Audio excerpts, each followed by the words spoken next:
Let's talk about some things we don't talk about, things that we, well, maybe just take for granted. Look at my lovely beard. You're actually seeing dancing pixels of color that reach you through a complex network of satellite paths and fiber optic cables. You don't know and probably don't care how it got to your house. But without the technology that we take for granted, you'd have a blank screen. It'd be radio instead of television. And it's not just my beard. It's your light switches, stove, your dishwasher, all require energy resources that operate real silently behind the scenes. How we produce, transport, and deliver those energy resources depends on a careful balancing act that weighs energy needs and cost against economic and environmental factors. It takes a special breed of experts to figure that stuff out, and we happen to have one of those experts with us tonight. Brigham McCown is a retired naval officer with degrees in business, diplomacy, and the law. A triple threat, for sure. He's currently at the Hudson Institute. His previous job was running the Alaska pipeline. Let's just say this. Brigham McCown knows a few things about energy. So Brigham, welcome to our show, and so happy to have you here. Energy touches all of our lives all the time, but you have been very clear. You're not a fan of the way that U.S. energy policy is being structured currently. So let's start with just asking the obvious. What is wrong with the current system of energy policy? Absolutely. Governor, thanks for having me on the program. It's an honor to be here with you. I think when we talk about energy, we do, as you pointed out, take it for granted. We flip a light switch, it works. We go to the gas station, there's gasoline to put in our car. But you see, energy policy is really about economic stability and national security. Around the world, we look at countries that are successful, that have strong industrial bases, lower unemployment, higher wages, standards of living. These are countries that have energy resources because energy is literally the lifeblood of the economy. And for many years, we've been determined to become energy independent ever since those days of the Arab oil embargo in the 70s when, and I still remember this, and you probably do too, lining up in your car to see if you had an odd or even license plate. And we've gotten away from that, and we've taken energy for granted. And the current administration has been focused on not uninterruptible supplies of energy, but energy that is intermittent, energy that is more expensive, and frankly, energy that can't provide the needs of our economy.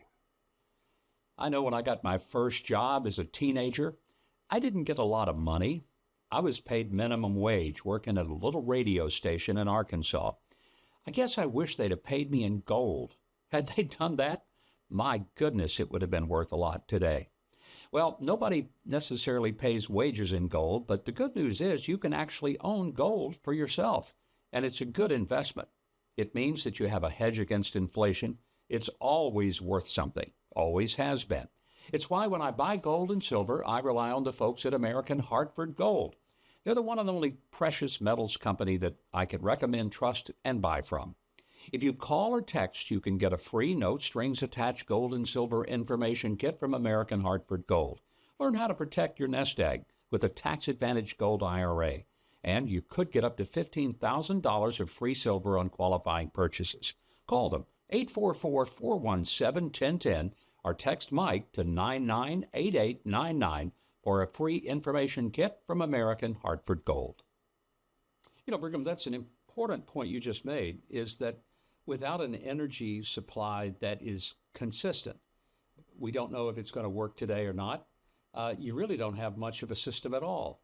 I understand that people, some maybe far more than me, want all energy to be so-called clean energy. But there's a myth in that even solar or wind, there's a cost to the environment for the chopping up of birds who fly through the turbines. And I never understood why some people who are so careful about never wanting to hurt a living thing don't understand that those windmills, which are fine, but they're going to destroy a lot of birds, including some endangered species like the eagles and owls. So let's just get into it. What is really behind some of the push toward energy resources that are not fully developed to the point that we could depend upon them for all of our needs. Yeah, I think, Governor, you've hit a very important point, which is climate and the notion we all want to be good stewards of the environment. We all want to protect the environment. We want clean air. We want clean water. But it's gone to the point of becoming a religion. It shares some of the background, I think, politically with some of these other movements, the Occupy Wall Street movements.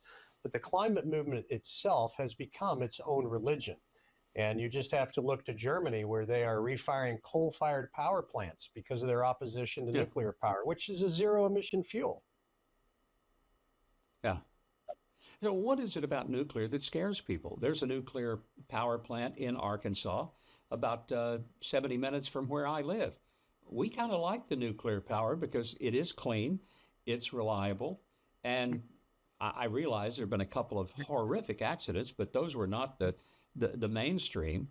It's a very defensible kind of energy. Why don't we use it more often?